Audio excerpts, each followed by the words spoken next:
Allahu Allahu Allahu Allah, Allahu Allahu Allahu Allah, Allahu Allahu Allahu Allah, Allahu Allahu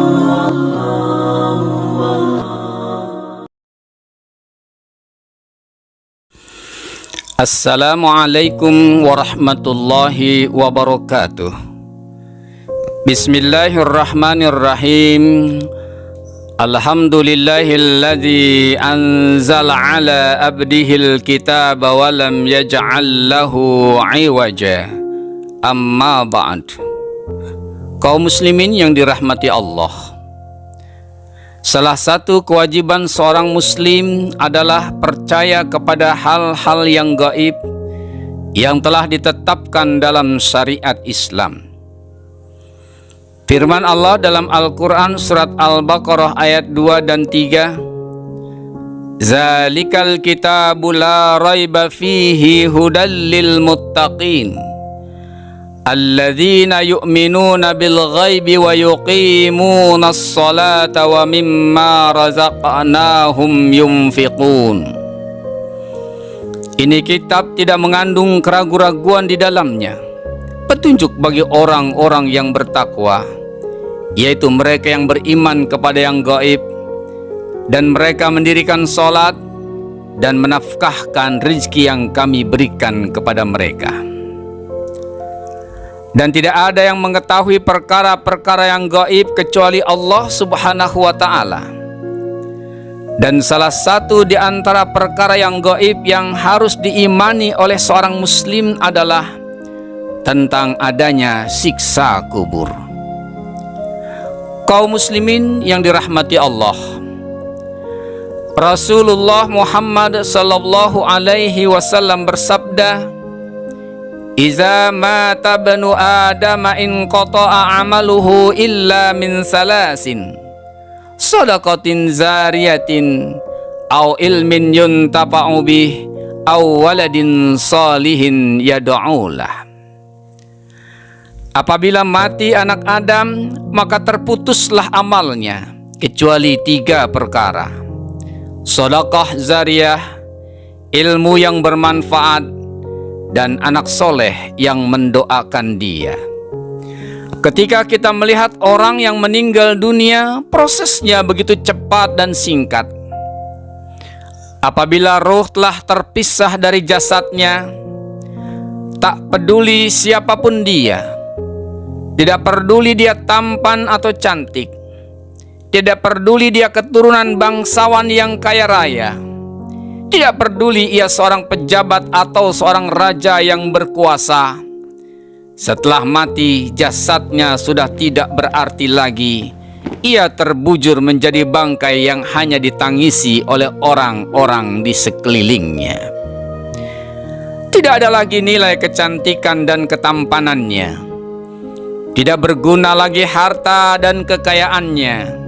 Dan tidak berarti lagi jabatan dan kekuasaan yang selama ini ia agung-agungkan dengan penuh kesombongan. Ia pun dimandikan tanpa daya, dikafankan dengan menggunakan 3 atau 5 lembar kain putih tak berjahit. Kemudian keluarga, kerabat, dan teman kerja mensolatkannya. Kemudian keranda jenazahnya diangkat, diantarkan beramai-ramai ke tempat peristirahatannya yang terakhir, dikuburkan di tempat yang hanya berukuran tidak lebih dari 1 kali 2 meter. Setelah proses pemakaman selesai, orang-orang yang mereka cintai selama hidupnya, istri yang cantik atau suami yang tampan, anak-anak yang mereka banggakan, karib kerabat dan handai taulan yang begitu akrab semasa hidupnya, teman-teman kerja yang begitu hormat kepadanya. Setelah jenazah tertimbun tanah, mereka semua kembali pulang dan tak ada satupun yang menolehkan mukanya kembali ke belakang. Mobil mewah yang ia sayangi kembali pulang. Rumah megah hanya menjadi rebutan. Jabatan hanya sebuah kenangan bagi keluarga yang ditinggalkan. Tinggal jenazah sendiri di dalam kubur yang lembab, gelap, dan menakutkan. Dalam sebuah riwayat dijelaskan, saat itulah si mayit mendengarkan suara sandal pengantarnya yang mulai pergi meninggalkannya sendirian. Ia lalu didatangi malaikat dan ditanya, "Siapa Tuhanmu? Apa agamamu? Dan siapa nabimu?" Jika ia seorang mukmin yang soleh, ia dapat menjawabnya dengan benar, "Tuhanku Allah, agamaku Islam, dan nabiku Muhammad sallallahu alaihi wasallam." Si penanya itu pun menghardik dan bertanya dengan suara yang lebih keras, "Siapa Tuhanmu? Apa agamamu? Dan siapa nabimu?" Itulah fitnah terakhir yang menimpa seorang mukmin. Allah meneguhkan iman orang-orang yang beriman dengan ucapan yang teguh di dunia dan di akhirat. Ia menjawab, "Tuhanku Allah, agamaku Islam, nabiku Muhammad sallallahu alaihi wasallam." Malaikat pun berkata, "Engkau benar." Setelah itu, ia pun didatangi satu sosok berwajah tampan, beraroma wangi, dan berpakaian bagus. Sosok ini berkata kepadanya, "Bergembiralah dengan kemuliaan dari Allah dan nikmat yang kekal." Ia pun bertanya, "Engkau datang dengan penuh kebaikan. Siapa engkau?" Sosok tadi menjawab, "Aku adalah amal solehmu." Namun ketika si mayit adalah orang kafir atau fasik, di dalam kubur ia mendengar suara sandal para pengantarnya yang langsung pergi meninggalkannya. Ia lalu didatangi dua malaikat yang kemudian bertanya, "Siapa Tuhanmu?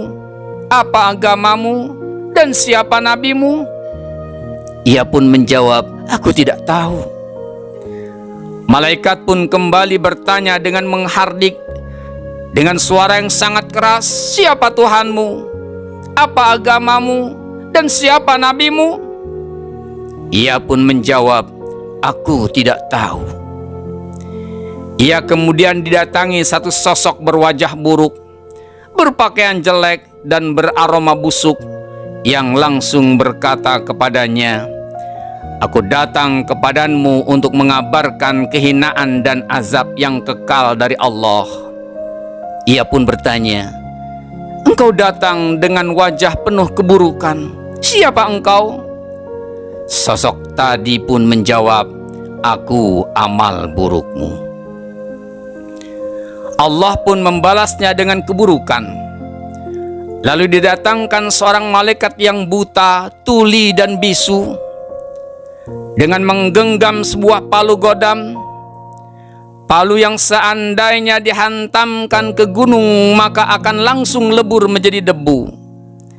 Dengan palu inilah malaikat tadi memukulnya hingga menjadi debu. Lalu Allah mengembalikan jasadnya seperti semula.